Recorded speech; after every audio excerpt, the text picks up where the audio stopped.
आम आदमी पार्टी की टोपी पहन रखी है, पर आपके जो कार्ड लगा हुआ है उसमें निर्दलीय लिखा हुआ है, ऐसा विरोधाभास क्यों है? विधानसभा के अंदर आम आदमी पार्टी ने 153 कैंडिडेट उतारे थे, जिसमें से एक भी नहीं जीत पाया। तो रोड से निकले हुए हैं।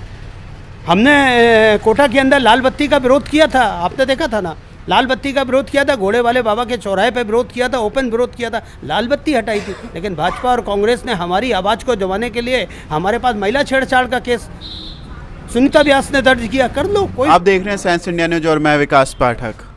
जो चुनाव होता है वो विचारों का राजनीति के लिए होता है, वहाँ पे नए विचार आते हैं और पुराने दरकिनार किए जाते हैं।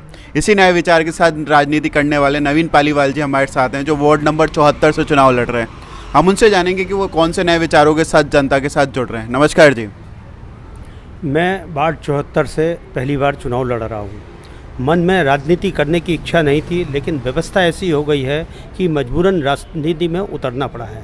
अंधा आंदोलन के बाद से हम लोग अरविंद केजरीवाल जी के साथ लगे हुए हैं और उनके साथ उनको 3 बार मुख्यमंत्री बनाया है हमारी कोटा की टीम ने। इस बार परिवर्तन के लिए नगर निगम जो खूबसूरत बिल्डिंग बनी हुई है, लेकिन भारतीय जनता पार्टी और कांग्रेस ने दोनों ने मिलकर इसको नरक निगम बना रखा है। कोई भी आदमी किसी काम के लिए जाता है, उसको काम के धक्के के सिवा कुछ भी नहीं मिलता है। ये परिवर्तन आना चाहिए। आज आईटी का युग है, सोशल मीडिया का युग है।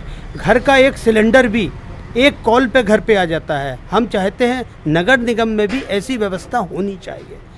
हम कोई भी एप्लीकेशन लेते जाते हैं, अगर अधिकारी तय सीमा पे काम नहीं करता है तो उसके खिलाफ भी सज़ा और जुर्माने का प्रावधान होना चाहिए। सबसे बड़ी समस्या मवेशियों की है। आवारा मवेशी घूमते रहते हैं। आम आदमी बेचारा, बुजुर्ग, हमारे बच्चे ठोकरें खा देते हैं, गाय उनको मार देती है। इस व्यवस्था को लेकर भी हम परिवर्तन के लिए हमने अपने घोषणा पत्र में लिखा है, अगर कोई घायल हो जाता है तो उसका तुरंत इलाज होना चाहिए और उसको मुआवजा भी तय सीमा के अंदर मिलना चाहिए, जिससे उनको दिक्कत नहीं हो। हमारे वार्ड की जो मूलभूत समस्या है, जवाहर नगर का मेन रोड आप जो है उसमें देखिए, बरसात में इतना पानी भर जाता है यहाँ पर, जिसके कारण यहाँ पर स्टूडेंट जो भी रहते हैं वो अपनी क्लास के अंदर जाते हैं और बाहर निकलते हैं तो देखते हैं बिल्कुल बाढ़ जैसा है। 30 साल हो गए जब से नगर निगम का वार्ड बना है, उसके बाद से लगातार यहाँ भाजपा का बोर्ड बना है, भाजपा का ही पार्षद जीता है, लेकिन ये लोग इस समस्या को सुलझा नहीं पा रहे हैं। तो हम लोग नई टेक्निक लाएंगे और सबसे मेन हमारा मुद्दा है जवाहर नगर में, मतलब जो भी नगर निगम में पैसा आता है पार्षद फंड में, उस एक एक पैसे का हिसाब जनता के सामने रखा जाना चाहिए। 15 करोड़ रुपए आते हैं, पैसा कहाँ जाता है पता ही नहीं लगता है। आज सड़क बना देते हैं, कल सड़क को खोद देते हैं। तो जनता की खून पसीने की कमाई जनता के बीच आनी चाहिए। इस मिशन को लेकर मैं पहली बार नगर निगम के मैदान में उतरा हूँ और जनता अगर हमको जिताएगी तो हम इस चीज़ को करके दिखाएंगे वार्ड 74 के अंदर से। मैं आपसे जानना चाहूँगा, आपने आम आदमी पार्टी की टोपी पहन रखी है, पर आपके जो कार्ड लगा हुआ है उसमें निर्दलीय लिखा हुआ है, ऐसा विरोधाभास क्यों है? आम आदमी पार्टी समर्पित उम्मीदवार हैं हम लोग। ऐसा इसलिए हुआ है कि हम लोगों ने साल भर पहले राज्य सरकार, राजस्थान निर्वाचन आयोग को आम आदमी पार्टी की तरफ से चुनाव लड़ने के लिए प्रार्थना पत्र दिया था, लेकिन राजस्थान निर्वाचन आयोग ने हमारा प्रार्थना पत्र कुछ कंडीशन को बताकर खारिज कर दिया कि आप अभी इस मुकाबले में ये शर्तें हैं। उनकी शर्तें हैं कि हमारे 4 विधायक होने चाहिए, हमारा वोट बैंक कितना होना चाहिए। हमने उनके सामने दोबारा प्रश्न पत्र दिया, दिल्ली से भाई अरविंद केजरीवाल का लेटर भी दिया और उनको बताया कि इन नियमों के तहत हमको चुनाव चिन्ह मिलना चाहिए, लेकिन उन्होंने हमारा उस प्रार्थना पत्र को भी खारिज कर दिया। हम लोगों ने फिर 6 महीने पहले राजस्थान हाई कोर्ट में PIL लगाई थी। उस PIL को कोरोना के कारण पेंडिंग रखा गया और 19 तारीख उसमें डेट दी गई।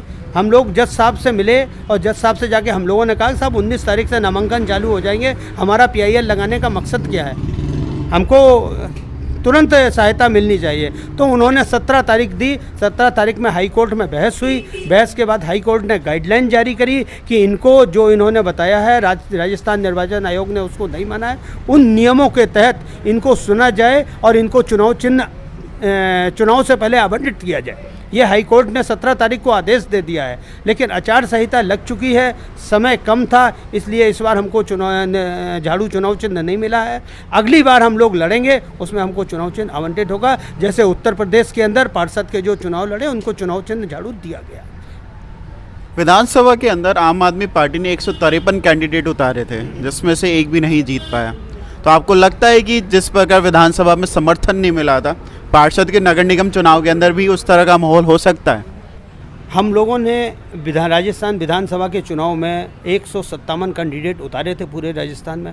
कोटा में भी हमने MP चतर साहब को लाड़पुरा से, KB सिंगल को कोटा दक्षिण से, सांगोद, प्रत्येक विधानसभा में उतारे थे। हमारा मकसद राजनीति करना नहीं है, हमारा मकसद राजनीति बदलना है। हम लोगों को, जब हम लोगों ने राजनीतिक पार्टी बनाई थी तो भाजपा और कांग्रेस वालों ने हम लोगों को ललकारा था कि अगर आपको बदलना है, व्यवस्था बदलनी है तो चुन कर आओ। और जब हम दिल्ली के अंदर चुन के आए तो हिंदुस्तान ही नहीं पूरा विश्व देख रहा था कि ये क्या हुआ। तो हम लोग परिवर्तन की लड़ाई लड़ रहे हैं। मैं हारूं या जीतूं हमारे कोई फ़र्क नहीं पड़ता, हमारी कोई राजनीतिक महत्वाकांक्षा नहीं है। हम चाहते हैं ये सिस्टम बदलना चाहिए। जिस तरह से हमारे अरविंद केजरीवाल ने दिल्ली के अंदर सिस्टम बदला है, आज दिल्ली के अंदर मोहल्ला क्लिनिक बनाए गए हैं, उसी तर्ज पे मोहल्ला क्लिनिक अब राजस्थान में भी बन रहे हैं। दिल्ली के अंदर शिक्षा सुधारा गया, उसी तहत राजस्थान में भी शिक्षा को सरकारी स्कूलों को इंग्लिश मीडियम बनाया जा रहा है। तो हम लोगों ने परिवर्तन की शुरुआत कर दी है। विधानसभा लेवल पे राज्य सरकार परिवर्तन कर रही है। ये छोटी शुरुआत है, छोटा चुनाव है, इसीलिए मैं मिशन में उतरा हूँ, वार्ड के चुनाव लड़ रहा हूँ कि हम सीखना चाहते हैं राजनीति क्या होती है, और हम राजनीति सीखेंगे। और उम्मीद है कि वार्ड 74 की जनता हमको भरपूर समर्थन देगी और दिल्ली की तरह पूरे कोटा क्या पूरे राजस्थान में वार्ड 74 का नाम जाहिर होगा कि देखो जनता क्या चाहती है और ये जिन्हों BJP पार्टी, कांग्रेस पार्टी क्या कर रहे हैं। यदि सर आप जीत जाते हैं तो अक्सर देखा जाता है जो वार्ड रहता है, जिसका संप्रभु रहता है वार्ड के अंदर, वो दूसरी पार्टियों के साथ सौतेला व्यवहार करते हैं। ये जन जाहिर बात है। तो यदि आप जीत भी जाते हो और आपके वार्ड के साथ सौतेला व्यवहार किया जाता है, इस स्थिति में आप क्या करेंगे? देखिए, मैंने आपको बताया कि हम लोग क्रांतिकारी हैं, हमारा राजनीतिक मकसद नहीं है। ये एक जनता को लगता है, लेकिन हमारी जो इच्छा शक्ति है कि हमारा अगर एक भी पार्षद नगर निगम के अंदर पहुंच जाता है तो उस वार्ड के साथ दोनों पार्टियों की मजाल नहीं है जो सौतेला व्यवहार कर लें। हम लोग भूख हड़ताल करना चाहते हैं, हम लोग उनकी व्यवस्था जो उन्होंने बना रखी है उसके खिलाफ लड़ना चाहते हैं, और हम लोग तो रोड से निकले हुए हैं। हमने कोटा के अंदर लाल बत्ती का विरोध किया था, आपने देखा था ना, लाल बत्ती का विरोध किया था, घोड़े वाले बाबा के चौराहे पे विरोध किया था, ओपन विरोध किया था, लाल बत्ती हटाई थी। लेकिन भाजपा और कांग्रेस ने हमारी आवाज़ को दबाने के लिए हमारे पास महिला छेड़छाड़ का केस सुनीता व्यास ने दर्ज किया। कर लो, कोई फ़र्क नहीं पड़ता, क्योंकि हमारा मकसद क्या है, हम राजनीति नहीं व्यवस्था बदलेंगे। इसलिए हमें इस चीज़ की तो चिंता ही नहीं है। हमारा एक कैंडिडेट भी अगर नगर निगम के इस बार जीत के पहुंच जाता है तो उस वार्ड को, हमारा जो संकल्प है, हम स्मार्ट वार्ड बना के रहेंगे, चाहे रास्ते में जितनी भी विघ्न आ जाए। तो इस बार आप जनता से कौन से वादे कर रहे हैं कि यदि मैं जीतता हूं तो मैं सर्वप्रथम ये काम करूंगा? ऐसे कोई 5 काम बताएं सर आप। देखिए, हमारे वार्ड की जो समस्या, पहले मैं आपको वार्ड की बताता हूँ। हमारे वार्ड में सबसे बड़ी समस्या मैंने आपको बताया बरसाती पानी भरने की है। जवाहर नगर की जिस मेन रोड है, इस मेन रोड में बरसात में ज़रा सी भी बरसात होती है, इतना पानी भर जाता है कि जनता का घर से बाहर निकलना मुश्किल हो जाता है। तो हमारा है ये डामर रोड बनाते हैं, बार बार खुद जाती है, बार बार गड्ढे हो जाते हैं, तो इसको हम सबसे पहले CC रोड बनाने की कोशिश करेंगे। इसके अलावा दूसरी, चौराहे पे CCTV कैमरे लगाए जाएंगे। तीसरी हमारी है कि जो मैंने बोला कि जनता का पैसा, जनता के जो भी पैसा बजट मिलता है, एक चौराहे पे हम लोग बोर्ड लगाएंगे और जनता को बताएंगे साहब ये पैसा आया है और ये पैसा आपका खर्चा हुआ है। चौथी, हमारी जवाहर नगर में बच्चों के खेलने के लिए एक भी पार्क नहीं है। तो जवाहर नगर में श्री राम मंदिर के पीछे माता बिंदेश्वरी का मंदिर है, जहां अभी भी 2 बीघा ज़मीन बची हुई है, पुराने राजाओं महाराजाओं के समय की ज़मीन है, उसमें बीच में मंदिर बना हुआ है, चारों बहुत बढ़िया बना हुआ है। हम कोशिश करेंगे कि उसको पार्क जनता के लिए बनाया जाए। और 5वीं, जवाहर नगर की मेन रोड में इतना पानी भर जाता है, हम लोग अपनी दुकानों तक नहीं जा पाते हैं।